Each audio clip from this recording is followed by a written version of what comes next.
Number 1 करते हैं। ये था question sec 11 degree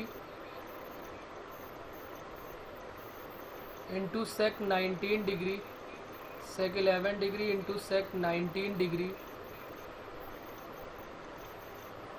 -2 cot 71 degree, इसकी वैल्यू पूछी गई थी। और ऑप्शन यहाँ पर गिवन थे 2 कॉट 11 डिग्री, 10 19 डिग्री, 2 10 11 डिग्री, और डी में लिखा हुआ है हाफ 10 19 डिग्री। तो हमने क्या किया, पहले इसको सबको साइन कॉस में ब्रेक कर लिया।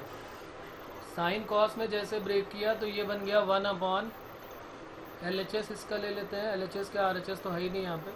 तो 1 कॉस 11 डिग्री और कॉस 19 डिग्री -2, ये हो जाएगा 71 को 19 के टर्म में क्या लिख सकते हो? अगर इस 71 को लिखोगे तो 90 माइनस क्या लिखोगे? 19, क्योंकि 71 और 9 80 और 1 19, तो ये बन जाएगा कॉट 90 माइनस थीटा क्या होता है? Tan theta. तो ये टेन थीटा हो जाएगा साइन 19 अपॉन कॉस 19। पहला काम तो ये कर लिया। उसके बाद कॉस 19 और कॉस 11 एलसीएम ले लिया। अब देखो यहाँ पर क्या करेंगे, कई लोगों ने बहुत अच्छे तरीके से किया हुआ है, मैं एक थोड़ा सा और अलग बता रहा हूँ, थोड़ा दिमाग लगा के और छोटा कैलकुलेशन हो जाएगा। तो ये हो गया 2 साइन 19 और कॉस 11 यहाँ तक। अब यहाँ पर 2 साइन ए कॉस बी का फॉर्मूला लगा दिया, 2 साइन ए कॉस बी। तो 2 साइन ए कॉस बी क्या होता है? साइन ए प्लस बी। तो साइन ए प्लस बी करेंगे तो साइन 19 प्लस 11 30, साइन ए प्लस बी प्लस साइन ए माइनस बी होगा, लेकिन बाहर माइनस लगा हुआ है, और जैसे ही ब्रैकेट ओपन करेंगे तो ये क्या बन जाएगा? माइनस का हो जाएगा। साइन ए प्लस बी माइनस साइन ए माइनस बी, तो 19 माइनस 11 हो जाएगा, तो ये 8 डिग्री हो गया। 2 साइन ए कॉस बी साइन ए प्लस बी प्लस साइन ए माइनस बी, लेकिन ब्रैकेट में हमने ओपन कर दिया तो माइनस से मल्टीप्लाई हो गया। Cos 11 degree cos 19 degree, sine 30 की वैल्यू होती है 1/2 minus sine 8 degree whole divided by cos 11 degree और cos 19 degree. 1 minus 1/2 minus sine 8 upon cos 11 degree और कॉस 19 डिग्री। अब यहाँ पर थोड़ा दिमाग लगाना था, तो कैलकुलेशन बहुत छोटा हो जाता, क्योंकि हमें दिख रहा है यहाँ पर, यहाँ तो 8 लिखा हुआ है, यहाँ पर 1/2 किसी की वैल्यू होती है जो साइन के टर्म में, ताकि हम sign C minus sine D लगा सके। तो क्या रखें बच्चों यहाँ पे 1/2 की value? Sine 30 minus sine 8 upon cos 11 और cos 19। Sine C minus sine D का फॉर्मूला अप्लाई कर दिया। Sine C minus sine D 2 cos C plus D by 2, 38/2 19 हो गया। और sine C minus D by 2, 30 minus 8 22/2 11 whole divided by cos 11 और cos 19। ये cos 19 cut हो गया, तो 2 और साइन अपॉन कॉस क्या हो गया? 10 11 डिग्री। ये हमारा ऑप्शन कौन सा है? C option is correct. तो ये हमने पिछले टर्न पे क्वेश्चन एक ये दिया हुआ था। सेकेंड क्वेश्चन क्या था हमारा? सेकेंड क्वेश्चन फोल्ड वाला था, बोलो।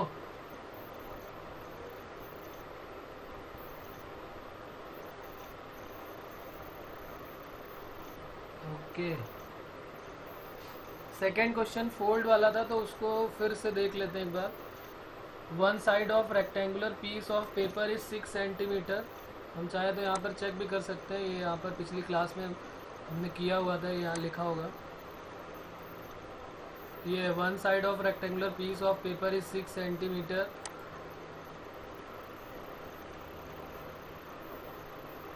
Side being longer than 6 centimeter, one corner of the paper is folded so that it set on the opposite longer side. If the length of the crease is L centimeter and it makes an angle of theta with the long side as shown in the figure, then L की value पूछी गई थी क्या होगी. ये किसी ने solve नहीं किया है. चलो इसको कर लेते हैं अभी, नो प्रॉब्लम.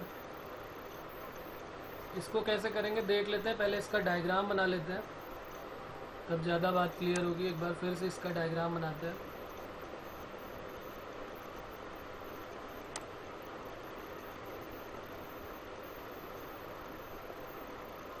सॉल्यूशन सेकंड, और ये हमारा डायग्राम बन जाएगा इसका.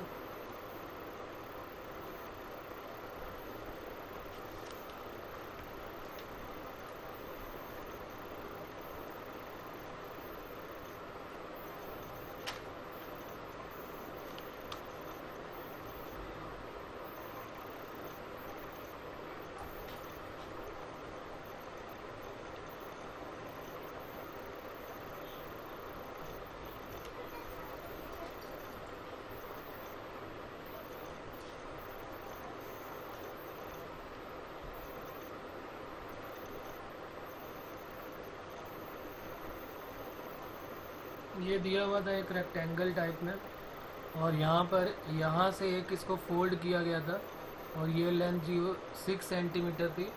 यहाँ से इसको फोल्ड करना था और यहाँ से ज्वाइन कराना था इसको.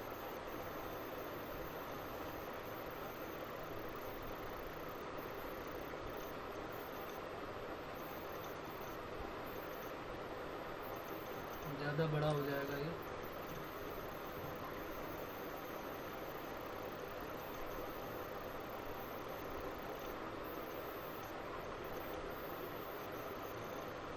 ये यहाँ पर ये एंगल जो है वो थीटा गिवन था, और इसको इस पॉइंट पे ले गए थे यहाँ से, और ये यहाँ से ज्वाइन करा दिया था, और ये एंगल जो है वो 90 डिग्री था. एक ये 90 था, इसी को फोल्ड करा के ले गए, और यहाँ पर एक एंगल 90 बन गया.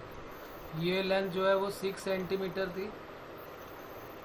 हमने क्या किया, इस लेंथ की वैल्यू यहाँ पर x लेट कर लिया, तो ये जो लेंथ है वो 6 माइनस x हो जाएगी यहाँ पर.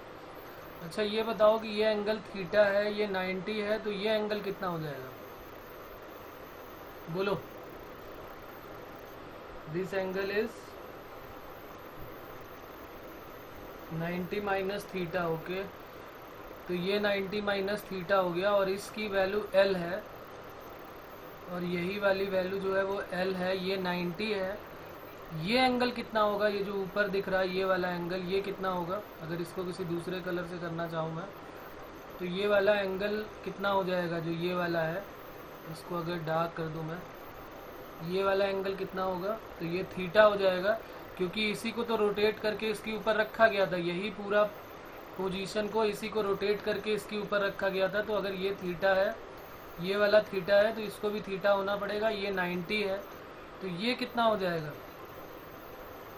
ये भी 90 माइनस थीटा हो जाएगा. तो मेन प्रॉब्लम ये है कि ये एंगल पता चल गया, ये वाला और ये वाला भी पता चल गया. अब हमको ये एंगल और चाहिए, यहाँ से यहाँ तक.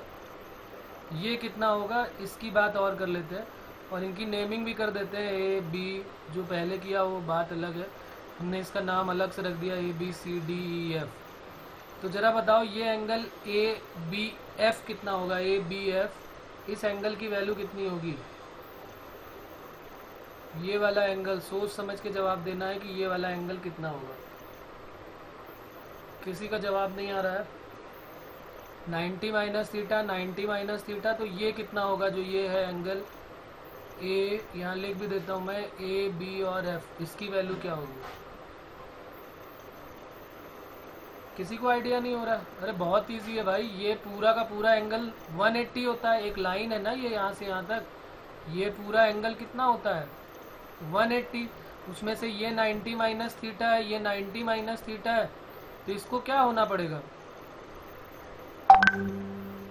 इसको हमें इसको 0 होना पड़ेगा. नहीं, 0 कैसे हो जाएगा, ये 90 माइनस थीटा है और ये 90 माइनस थीटा है, तो टोटल हो गया 180 माइनस 2 थीटा, और टोटल होता है 180, तो इसको 2 थीटा नहीं होना पड़ेगा. ये 0 एंगल कैसे हो जाएगा, ये एंगल तो 2 थीटा होगा ना, angle A B F equal to 2 theta, तभी तो यहाँ पर ये पूरा एंगल 180 होने वाला है, नहीं तो होगा ही नहीं। जीरो पॉसिबल कैसे होगा, जीरो तो एंगल ही नहीं पॉसिबल है। फिर ये तो एंगल कुछ दिख भी रहा है, इस पूरे एंगल का सम जो है वो होना चाहिए 180। तो ये 90 माइनस थीटा, ये 90 माइनस थीटा, तो ये हो जाएगा 2 थीटा, क्योंकि आप टोटल करोगे तो 2 थीटा और 2 थीटा कट हो जाएगा, तो ये 180 हो जाएगा।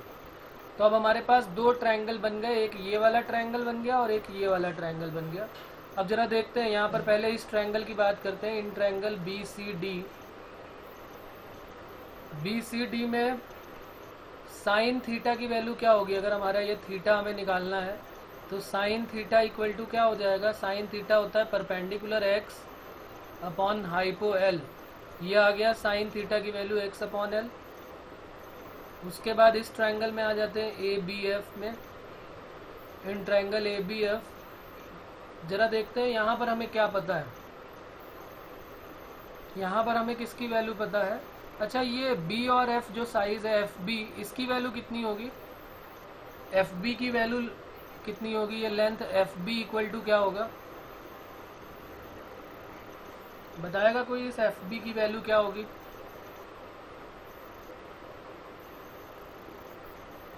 अरे भाई इसी को तो, इसी BC को तो ही पटक के FB के ऊपर रखा गया है। हाँ बिल्कुल सही है शशांक, FB की वैल्यू x हो जाएगी, क्योंकि यहाँ पर इसी लेंथ जो ये x थी, इसी को तो उठा के घुमा के यहाँ रख दिया गया है। C वाला जो है वो पॉइंट F के ऊपर आ जाना चाहिए, तो B वाला तो B के ऊपर ही रहेगा और D वाला D के ऊपर रहेगा। हमने इसको हाइपो के अलॉन्ग रोटेट कर दिया है, तो ये x हो जाएगा, बिल्कुल सही है। तो हमें क्या पता है, बेस पता है और हाइपो पता है। तो बेस और हाइपो जब पता होता है तो cos 2 थीटा लगा देंगे, तो cos 2 थीटा हो जाएगा बेस अपॉन हाइपो, तो 6 माइनस एक्स अपॉन एक्स, यहाँ लिख भी देता हूँ। cos 2 थीटा बेस जो है वो ए बी है और हाइपो जो है वो एफ बी है, और यहाँ पे साइन थीटा बेस क्या है, बी सी है और ये क्या है, बी डी। अब क्या करें इसके बाद, 6 by x minus x by x क्या हो गया, 1, अलग अलग डिवाइड कर दिया और इसको cos 2 थीटा ही रहने दिया। इस 1 को cos 2 थीटा के साथ ले गए, तो 1 plus cos 2 theta 6 upon x हो गया, और 1 प्लस cos 2 थीटा क्या होता है, 2 cos स्क्वायर थीटा, तो 1 प्लस cos 2 थीटा की वैल्यू हो गई 2 cos स्क्वायर थीटा। यहाँ से x की वैल्यू क्या आने वाली है, अगर हम यहाँ से ध्यान दें तो x की वैल्यू आएगी L साइन थीटा, तो ये यहाँ पर रख सकते हैं x की जगह पे L साइन थीटा। तो 6 equal to X, 6 equal to इस x का इधर मल्टीप्लाई कर दिया, x into 2 into cos square theta, और x की वैल्यू है L साइन थीटा। तो ये 2 से तो कट कर देते हैं 6 को, 2 3 जा 6, तो 3 इक्वल टू एक्स, x की वैल्यू है L साइन थीटा और कॉस स्क्वायर थीटा, तो L की वैल्यू क्या आ जाएगी, 3 अपॉन साइन थीटा और इंटू में कॉस स्क्वायर थीटा। ये हमारा सेकेंड क्वेश्चन सॉल्व हो गया। बोलो इसमें कोई प्रॉब्लम है, यहाँ तक कोई प्रॉब्लम आ रही है इसमें?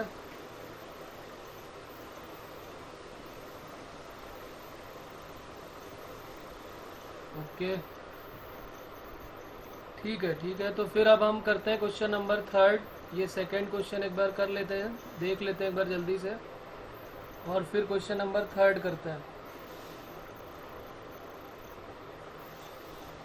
थर्ड क्वेश्चन तो इजी था, उसको तो अटेम्प्ट करते तो डायरेक्ट आंसर 7/16 सभी का लगभग आया है। तो थर्ड भी कई लोगों का डाउट है, तो इसलिए थर्ड को ही बता देता हूँ मैं। क्वेश्चन नंबर 3, इसमें हमको एफ ऑफ के की वैल्यू गिवन थी 1 plus sine upon pi, sign pi upon 2k, 1 plus sign k minus 1 पाई अपॉन 2k,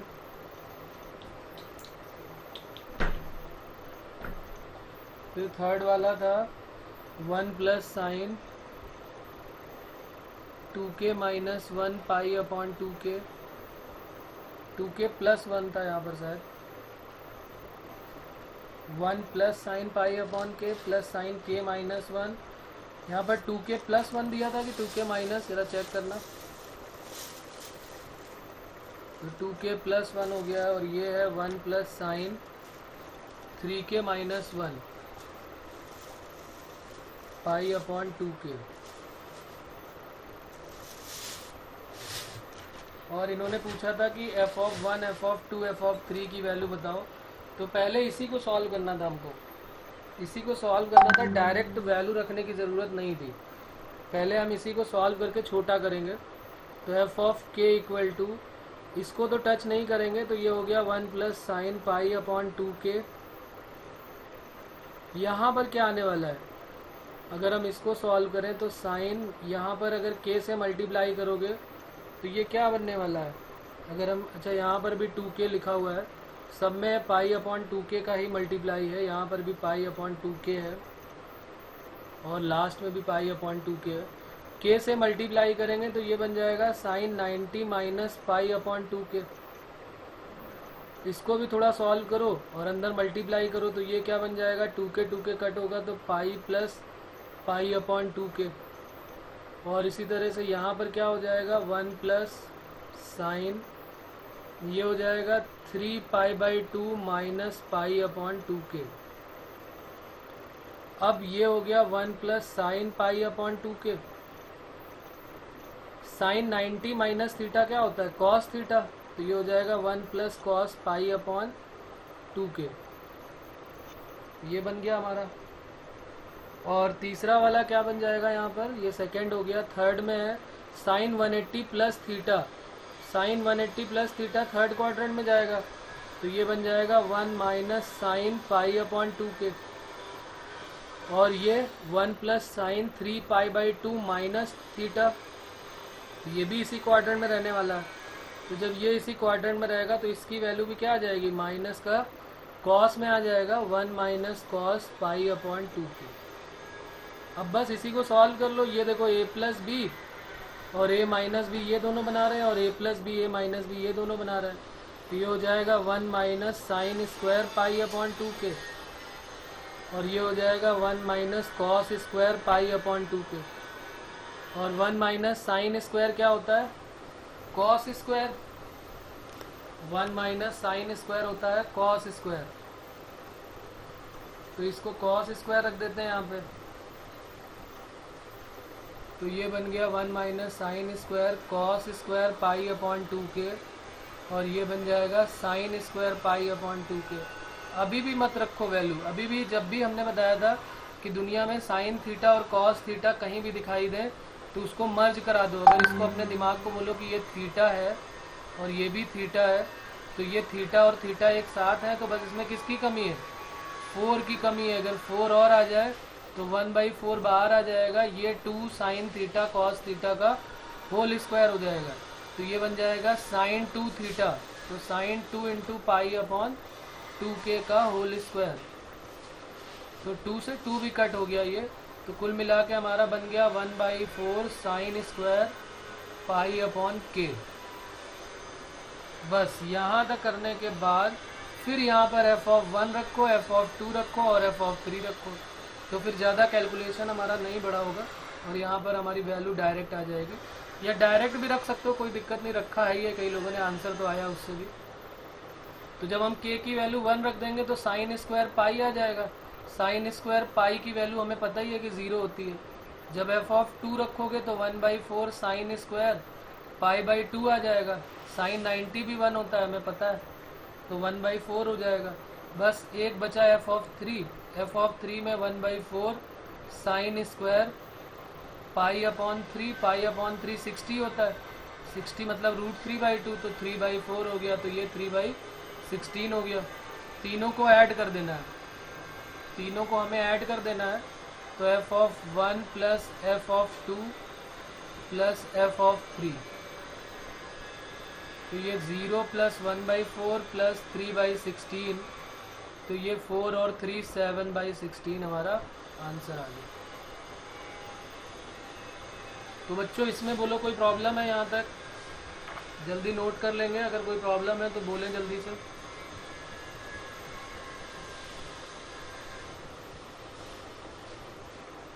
हाँ तो इसको नोट करो जल्दी से जल्दी। फिर एक लास्ट क्वेश्चन, सबसे इम्पॉर्टेंट क्वेश्चन, उसको और डिस्कस कर लेते हैं और फिर अपने जो है आगे के काम को बढ़ाते हैं। जो आगे के क्वेश्चंस हैं, जो आगे के वो हैं, वो सॉल्व करते हैं।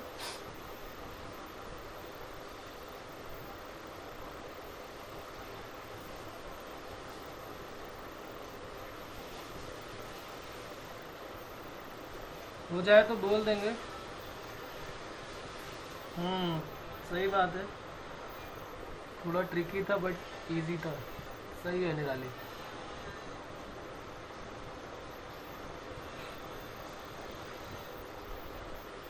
चलो तो हो गया ना, इसको नोट कर लिया बच्चों सबने कि प्रॉब्लम है इसमें अभी भी? जल्दी यस और नो में बोल देना है। डन हो गया तो डन लिख देना है ताकि मुझे पता चले कि हाँ आप कर चुके हैं। तो फिर क्वेश्चन नंबर 4 की तैयारी करें। तो फिर अब करते हैं क्वेश्चन नंबर 4।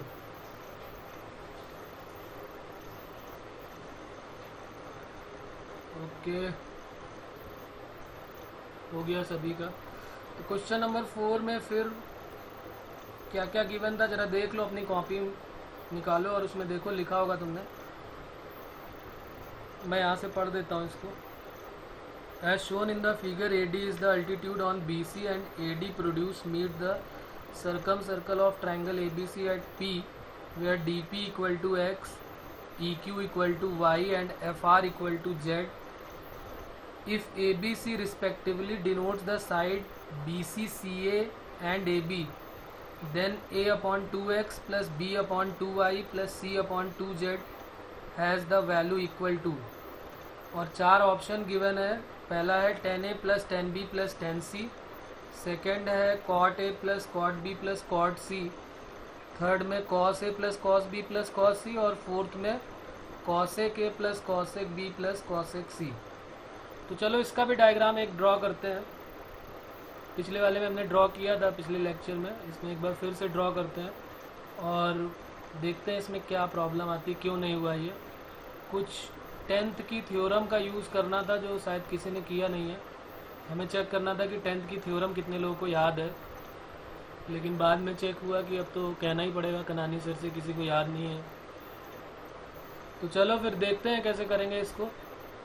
ये हमारे पास एक इस टाइप से कुछ दिया हुआ था, ये A है और ये C है, A B और C।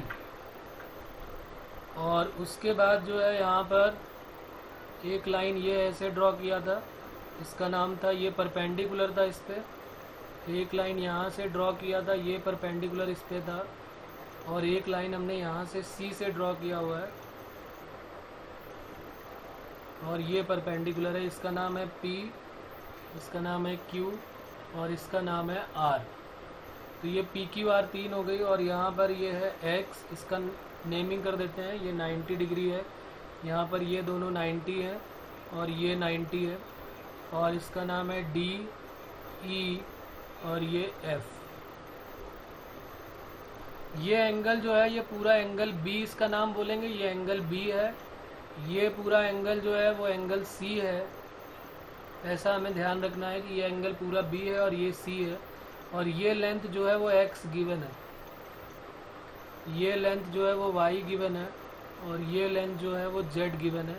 ये क्वेश्चन में गिवन है कि DP की वैल्यू जो है वो X है, DP equal to X, EQ equal to Y और FR इक्वल टू Z।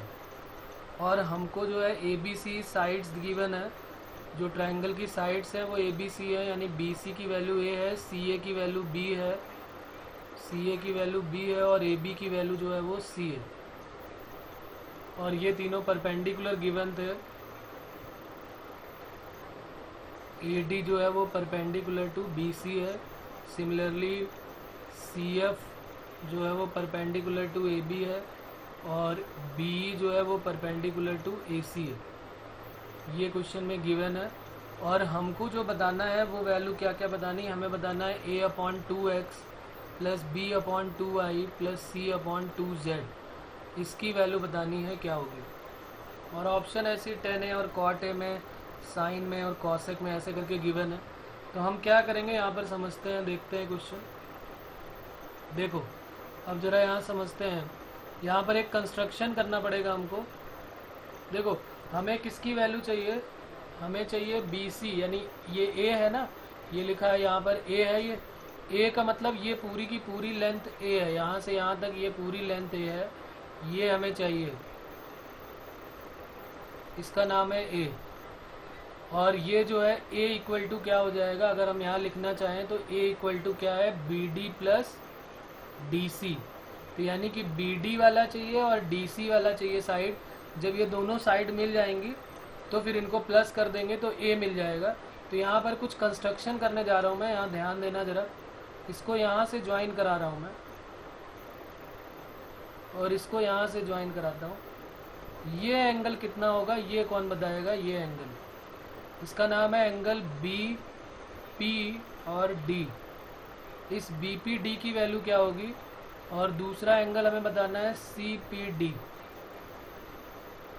बोलो इस एंगल BPD की वैल्यू क्या होने वाली है, BPD। किसी को आइडिया हो रहा है BPD एंगल कितना होना चाहिए, 30 डिग्री। ये कैसे पता चला, यहाँ तो कोई वैल्यू तो नहीं है, वैल्यू के टर्म में नहीं मिलेगा। और एंगल A के इक्वल है, ओके। और बताओ बताओ, अपनी भड़ास निकालना ज़रूरी है, तो हमें बताना चाहिए कि हमारा जो आंसर आ रहा है। और किसी का कोई जवाब नहीं, चलो मैं बताता हूँ, कुछ 10th की यादें ताज़ा करते हैं तब याद आएगा। अगर ये एक सर्कल हमको गिवन है ये, ठीक है, और उसमें जो है एक एंगल ये जो है इस पे बना एक एंगल, इसका नाम रख लेते हैं ये ABC है, और एक एंगल यहाँ पर है ये। तो अगर ये एंगल अल्फा है तो ये एंगल कितना होगा, अगर ये एंगल अल्फा है तो ये भी एंगल अल्फा होगा। सेम सेगमेंट ये AB है, सेम सेगमेंट ये AB है, उस पर एक एंगल ACB बन रहा है और एक बन रहा है ADB। तो ACB अगर जो है ADB अगर अल्फा गिवन है, एंगल ADB अगर ये अल्फा है, देन क्या हम बोल सकते हैं कि एंगल ACB ये भी अल्फा होगा, क्योंकि सेम सेगमेंट पे जो एंगल होते हैं वो इक्वल होते हैं। सेम सेगमेंट कौन सा है, ये जो है वो सर्कल का सेम सेगमेंट AB है, और इस AB पे एक एंगल बन रहा है अल्फा D पे और एक बन रहा है C पर। तो सेम सेगमेंट पे एंगल सेम होते हैं, तो वही कहानी यहाँ पर भी है। तो इस सेम सेगमेंट पे एंगल कौन कौन सा बन रहा है, ज़रा देखो। सेम सेगमेंट पे ये एंगल कौन सा बन रहा है, अगर हम देखें तो ये सेम सेगमेंट को देखो ध्यान से, ये वाली साइड को देखो, ये इस साइड को मैं इससे कर देता हूँ। इस सेगमेंट पे, ये वाले सेगमेंट पे एक एंगल बन रहा है ये वाला इधर, ये यहाँ पर बन रहा है सेम सेगमेंट पे एंगल, और इसी पे एक सेम सेगमेंट पे एंगल ये वाला बन रहा है ये। तो अगर ये एंगल जो है वो C है, ये लिखा हुआ है कि ये एंगल C है, तो इस एंगल को भी क्या होना पड़ेगा, C। और सिमिलरली अच्छा जरा इसका बता दो कि ये वाला एंगल कितना होगा, ये वाला एंगल, इसको भी, इसकी वैल्यू भी बता दो कि ये एंगल कितना होगा। इसको किसी और कलर से कर देते हैं। इस एंगल की वैल्यू क्या होगी, ये वाला जो एंगल है,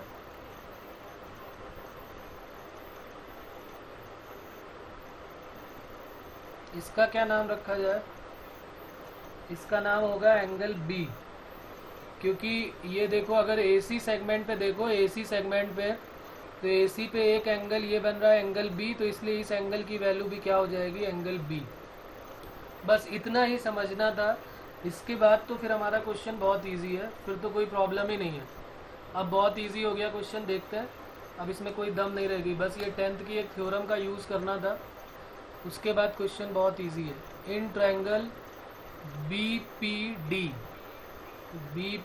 में 10C ले लेते हैं। 10C इक्वल टू 10C, ये C के सामने ये परपेंडिकुलर हो जाएगा BD अपॉन, और ये तो 90 है तो BD अपॉन क्या हो जाएगा PD, और PD की वैल्यू या DP की वैल्यू x है तो इसको डायरेक्ट लिख देता हूँ मैं BP अपॉन DP, तो ये हो जाएगा BD अपॉन x। तो BD की वैल्यू हो जाएगी यहाँ से x10C, BD की वैल्यू x10C हो गई। तो सिमिलरली CD की वैल्यू क्या हो जाएगी, सिमिलरली CD क्या हो जाएगा, CD ये भी तो x है और ये 10B है, तो यहाँ पर हो जाएगा x10B, यही होगा, यही होने वाला है ना यहाँ पर। तो ये बन जाएगा, अगर हम यहाँ पर 10B ले लेंगे तो 10B होता है perpendicular CD upon angle B, तो ये हो गया x10B। अब जरा यहाँ पर देखो, अब हमें जो चाहिए उन दोनों को प्लस कर देते हैं यहाँ पर, तो BD प्लस CD, यहाँ पर क्या आ जाएगा, अगर यहाँ ध्यान से देखो तो ये हो गया BD अपॉन x, 10C की वैल्यू BD अपॉन x है, बल्कि इन दोनों को प्लस ही कर देते हैं ना, क्या निकालना बार बार वही चीज़, इन दोनों को प्लस कर दो, यहाँ पर BD प्लस CD जरा प्लस कर दो, तो BD plus CD x common हो जाएगा 10C प्लस 10B, तो 10C प्लस 10B की वैल्यू क्या आ जाएगी, BD प्लस CD जो है वो किसकी इक्वल है, ये देखो BD प्लस CD ये लिखा हुआ है ऊपर, BD प्लस CD वो है A की इक्वल, तो ये हो गया BD प्लस CD जो है वो A की इक्वल हो गया, तो ये हो गया A अपॉन x, तो 10C प्लस 10B जो है वो A अपॉन x आ गया। तो सिमिलरली अब यहाँ पर भी आगे बोल सकते हो, इसके बाद तो सिमिलरली वर्ड से कैलकुलेशन छोटा हो जाता है। यहाँ पर CB है तो यहाँ A आया है, तो जरा साइक्लिक ऑर्डर में ले लो, CB आया तो B और A ले लो, तो B और A ले लेंगे, तो जैसे CB है तो A आया तो B A है तो C अपॉन x आ जाएगा, और फिर A और C ले लेते हैं 10A प्लस 10C, तो ये आ जाएगा B अपॉन x। तीनों को कर देते हैं ऐड, क्योंकि वहाँ पर तीनों को ऐड किया गया है तभी हमारा क्वेश्चन बना है, इन तीनों को ऐड कर देते हैं, तो A upon x plus B upon, एक मिनट यहाँ पर सॉरी, ये यहाँ पर तो y गिवन था ना, हमने सबको x ले लिया है, ये देखो यहाँ पर y गिवन है और यहाँ z गिवन है, तो एक में आ जाएगा y और एक में आ जाएगा z, तो B अपॉन यहाँ y आ जाएगा और C अपॉन क्या आ जाएगा z, तो A upon x, B upon y और C अपॉन z, ये कितने हो जाएंगे, 2 टाइम्स हो जाएंगे 10A plus 10B plus 10C, तो हमारा रिजल्ट आ चुका है। इसके बाद अब क्या हो जाएगा, 2 से डिवाइड कर देते हैं तो हमारा क्वेश्चन सॉल्व हो गया कि 10A plus 10B plus 10C equal to A upon 2x plus B upon 2i plus C upon 2z। तो ये हमारा ये क्वेश्चन हो गया। नेक्स्ट कौन सा ऑप्शन है यहाँ पर, ये ए ऑप्शन था इसमें शायद, हाँ ये ऑप्शन है, ए ऑप्शन जो है वो करेक्ट हो गया।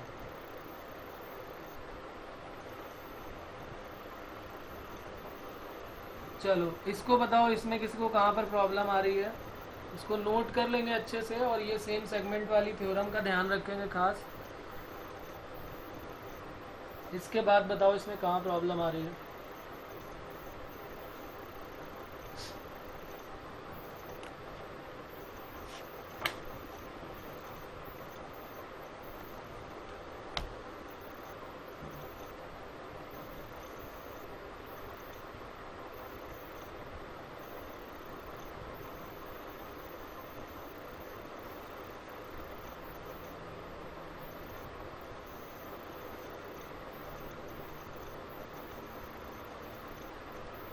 डन,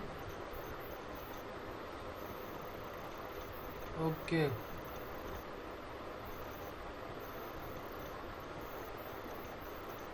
चलो तो ठीक है, हम लोगों ने यहाँ तक तो कर लिया। अब ज़रा जो हम पिछले टर्म पे हमने जो कॉन्सेप्ट पढ़ा था उससे रिलेटेड एक दो क्वेश्चन और है, वो भी सॉल्व करते हैं।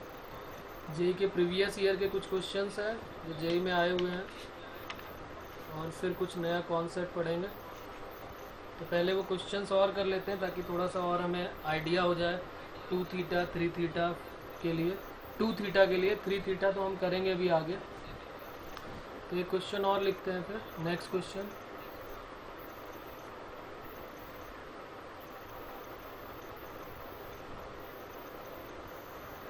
नेक्स्ट क्वेश्चन है, लिखते हैं।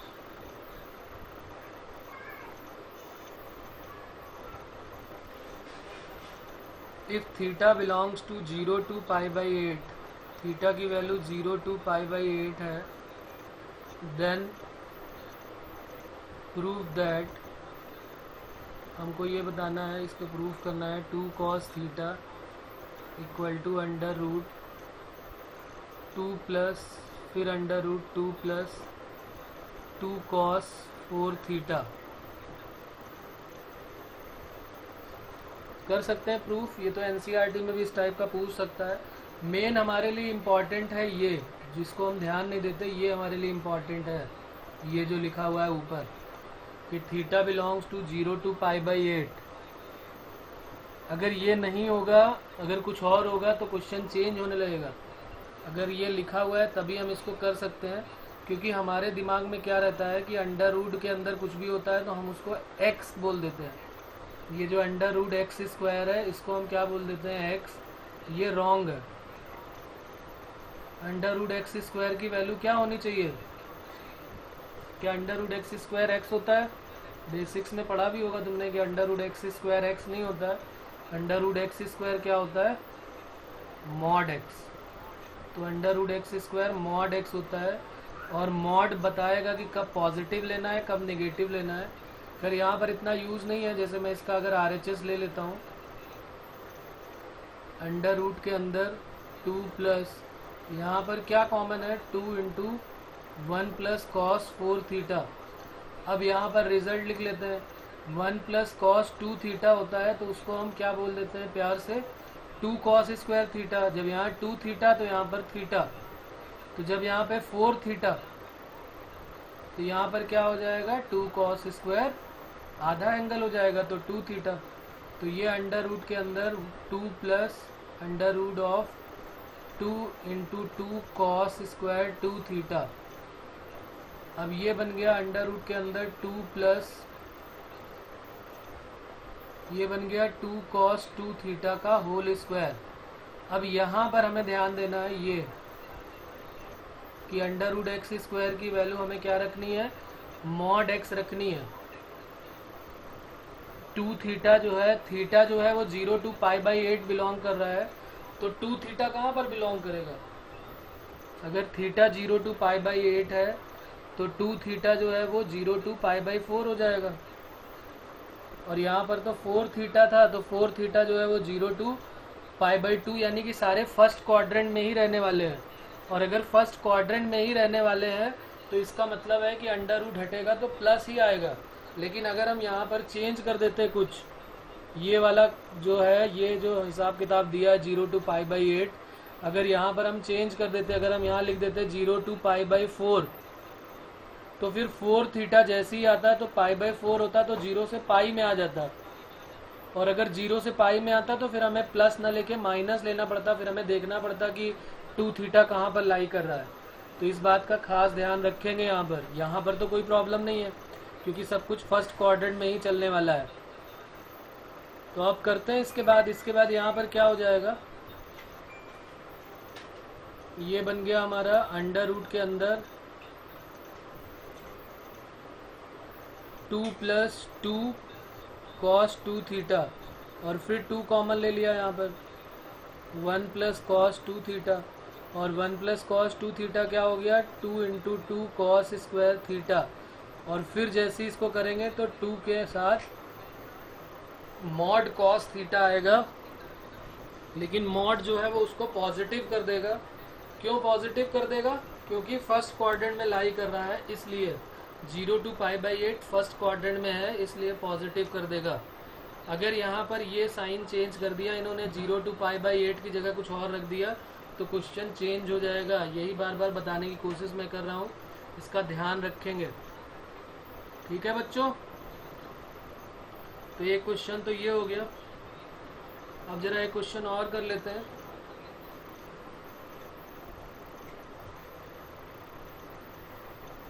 नेक्स्ट क्वेश्चन, ये मोस्ट इम्पॉर्टेंट क्वेश्चन है जेई के प्रीवियस ईयर का, इसको भी लिख लेते हैं और इसमें समझते हैं कि इसमें इन्होंने क्या क्या किया होगा, तब जाके आंसर आया है। cos 6 theta plus 6 cos 4 theta 15 cos 2 theta plus 10 whole divided by cos 5 theta 5 cos 3 theta 10 cos theta.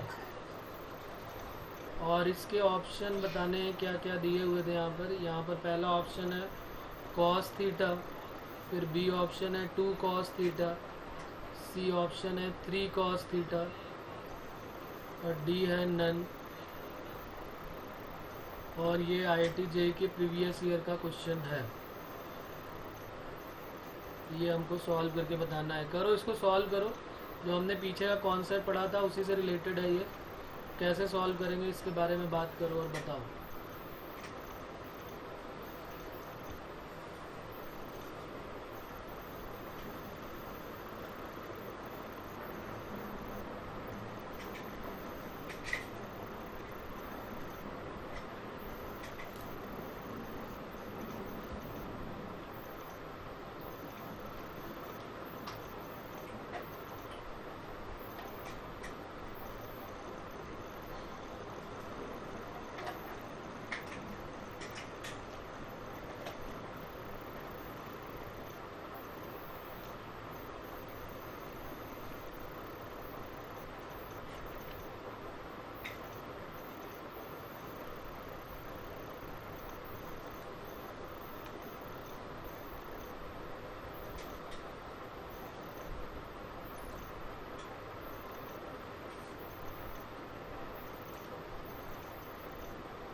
आ रहा है किसी को समझ में क्या करना चाहिए इसमें?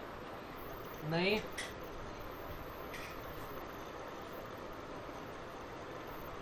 देखो यहाँ पर बहुत सारा काम करना पड़ेगा हमको। थोड़ा समझते हैं इस क्वेश्चन को कि ऐसे क्वेश्चन भी बनते हैं दुनिया में जो हमें इतना परेशान करता है। यहाँ पर देखते हैं, चलो ये यहाँ पर दिया हुआ है cos 6 थीटा, इसका नाम हमने रख लिया, ये न्यूमरेटर है और ये डिनोमिनेटर है। तो हमने सिर्फ न्यूमरेटर को टच किया। डिनोमिनेटर एक ऐसा पार्ट है यहाँ पर जिसको टच करने की हमें ज़रूरत ही नहीं है। देखते हैं कैसे। cos 6 थीटा लिखा हुआ है तो cos 6 theta cos c plus cos d हमने पढ़ा हुआ है। बट यहाँ पर क्या प्रॉब्लम है, cos c plus cos d तो लग ही नहीं सकता क्योंकि यहाँ पर 1 है तो यहाँ पर 6 है। तो अगर यहाँ 1 है तो एक ही यहाँ से इससे उधार ले लिया हमने। cos 6 cos 4 थीटा से हमने एक उधार मांग लिया कि भाई एक cos 4 थीटा हमको दे दो, तो हमारा cos c plus cos d लग जाएगा। अब दूसरा काम क्या किया, फिर cos 4 थीटा के पास अभी तक 6 थे, उसने एक हमको उधार दे दिया तो 5 बचे। अब अगर ये 5 है तो इसको भी 5 से ही काम चलेगा। अगर इन दोनों का पेयर बनाओगे तो अगर इसके पास 5 है तो इसको भी 5 लेने पड़ेंगे। तो हमने ये इसको भी 5 दे दिए। तो ये देखो ये जो है वो 6 बन गया, 5 को 5 के साथ किया तो 5 cos 2 थीटा, तो इन दोनों का पेयर भी बन जाएगा। 5 cos 5 कॉमन लेंगे तो बन जाएगा यहाँ पे cos c plus cos d। लेकिन cos 2 थीटा तो हमारे पास 15 थे और हमने इससे सिर्फ 5 लिए हैं, तो अब हमारे पास कितने बचे यहाँ पे 10। तो 10 cos 2 थीटा और यहाँ पर ये 10 अलग। अब देखो यहाँ पर सबके पेयर अपने आप बनने लगे और फॉर्मूला बन के हमारा तैयार हो जाएगा। कैसे, यहाँ पर cos c plus cos d apply हो जाएगा डायरेक्ट। यहाँ 5 कॉमन लेने के बाद cos c plus cos d, और यहाँ 10 कॉमन लेने के बाद 1 प्लस cos 2 थीटा बन जाएगा, और 1 प्लस cos 2 थीटा हमें पता है क्या होता है। तो अब यहाँ पर डायरेक्ट फॉर्मूला लगाते हैं, 2 cos c plus d by 2, ये c है और ये d है, c प्लस d करेंगे तो 6 और 4 10 by 2 5 theta, 2 cos c plus d by 2, cos c minus d करेंगे तो 6 माइनस 4 2 बाई 2 तो थीटा। 5 कॉमन लिया, cos c plus cos d लिया तो 2 cos c प्लस d, 4 और 2 6 बाई 2 3, और 4 माइनस 2 2 बाई 2 1, और यहाँ पर 10 कॉमन लिया तो ये बन गया 1 प्लस cos 2 थीटा। जैसे ही 10 कॉमन लेंगे तो 1 प्लस cos 2 थीटा, और 1 प्लस cos 2 थीटा क्या होता है, 2 cos स्क्वायर थीटा। अब यहाँ पर हम ध्यान से अगर देखें तो यहाँ पर हमारा 2 कॉमन हो रहा है और cos थीटा सब में कॉमन हो रहा है, 2 और cos थीटा, 2 और cos थीटा सब में कॉमन है, तो हमने 2 cos थीटा कॉमन ले लिया। जैसे ही 2 cos थीटा कॉमन लिया तो ये बन गया cos 5 थीटा, cos 5 थीटा के बाद क्या बन गया 5 cos 3 थीटा, और यहाँ पर भी 2 cos थीटा कॉमन ले लिया तो 5 का 2 ले लिया था तो 10 है ना यहाँ पे, तो 10 cos थीटा, और ये हमारा न्यूमरेटर आ गया। और हम देख रहे हैं कि न्यूमरेटर के साथ ये पूरा का पूरा डिनोमिनेटर बन गया। ये देखो cos 5 थीटा, 5 cos 3 थीटा और 10 cos 3 थीटा, इसको जो है अपॉन में ले जाओ इसके, या न्यूमरेटर के अपॉन में डिनोमिनेटर अगर करोगे तो क्या बचने वाला है यहाँ पर, सिर्फ हमारा क्या आ जाएगा 2 cos थीटा, 2 cos थीटा, और ये सेम cos 5 थीटा 5, ये लिखने की वजह से ज़रूरत नहीं है, लेकिन अगर कोई फंस रहा है तो उसको मैं लिख देता हूँ यहाँ पर कि न्यूमरेटर की वैल्यू जब निकाल लिया तो डिवाइड कर दिया यहाँ पे, और वैसे तो डायरेक्ट समझ में आ रहा देख के ही कि भाई इसका आंसर तो आ चुका है। तो ऐसे जुगाड़ी क्वेश्चन भी होंगे जिनमें हमें इस तरह जुगाड़ लगाना पड़ेगा, और आंसर हमारा एक आ गया 2 cos थीटा। तो ये हमारा बी ऑप्शन जो है वो करेक्ट हो गया। तो ऐसे क्वेश्चन भी देखने को हमें मिलेंगे जेई में।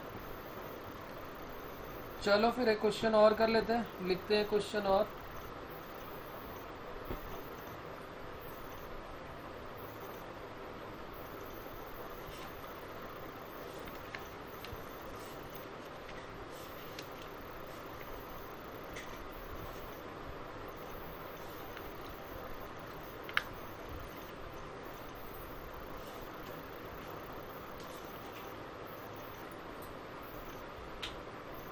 एक दो क्वेश्चन मैं होमवर्क यहाँ लिख देता हूँ ताकि तुम्हें आइडिया हो किस तरीके से करना है इसको, फिर अगले टर्न पे डिस्कस करेंगे। एक दो क्वेश्चन फिर अच्छे से होमवर्क दे देता हूँ मैं, और इसको करो, और नहीं आते हैं तो फिर मुझसे पूछो, ठीक है बच्चों। तो लिख लो एक दो होमवर्क हमारे यहाँ। सबसे पहला क्वेश्चन हमारा है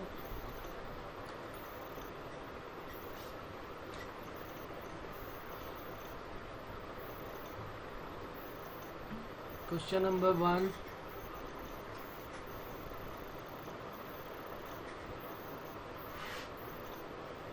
√3 cosec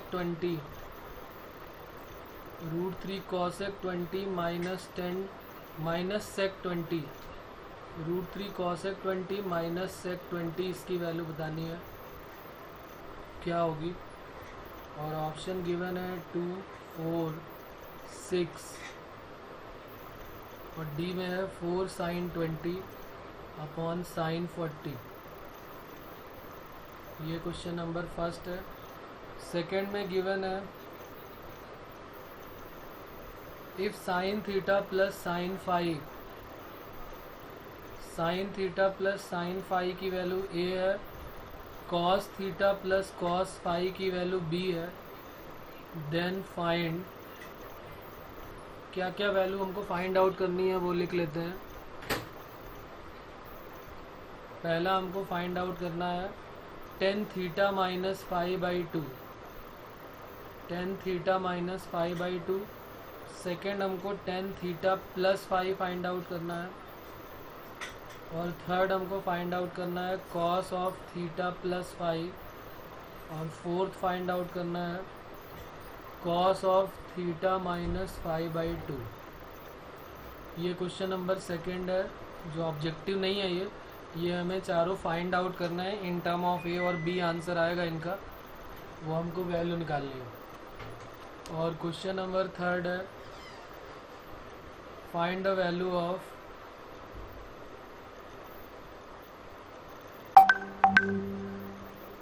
sign to the power 4 theta plus sine to the power 4 3 theta plus sine to the power 4 5 theta और sine to the power 4 7 theta, where theta equal to π/16। Theta की वैल्यू π/16 गिवन है और ये ABCD option है 1/2 3/2 5/2 और D जो है वो नन है। तो ये थर्ड क्वेश्चन हमारा हो जाएगा, इसकी वैल्यू हमको फाइंड आउट करनी है। एक क्वेश्चन और लिख लेते हैं, ये मोर देन वन का करेक्शन हो जाएगा, मोर देन वन का केस। ये फिर जेई के पॉइंट ऑफ व्यू से इम्पॉर्टेंट है और हमारे कुछ जेई के पेपर में पूछा गया है। ये मोर देन वन का ऑप्शन है, मोर देन वन करेक्ट, मतलब हो सकता है मे बी चारों ऑप्शन भी करेक्ट हो सकते हैं। मोर देन वन करेक्ट, ये IIT जेई में पूछा गया क्वेश्चन है। और क्वेश्चन क्या है लिख लेते हैं, for a positive integer n, for a positive integer n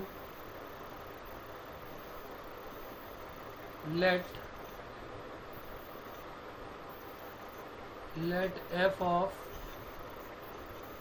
n theta, f of n theta की वैल्यू गिवन है tan θ/2, tan θ/2 1 plus sec theta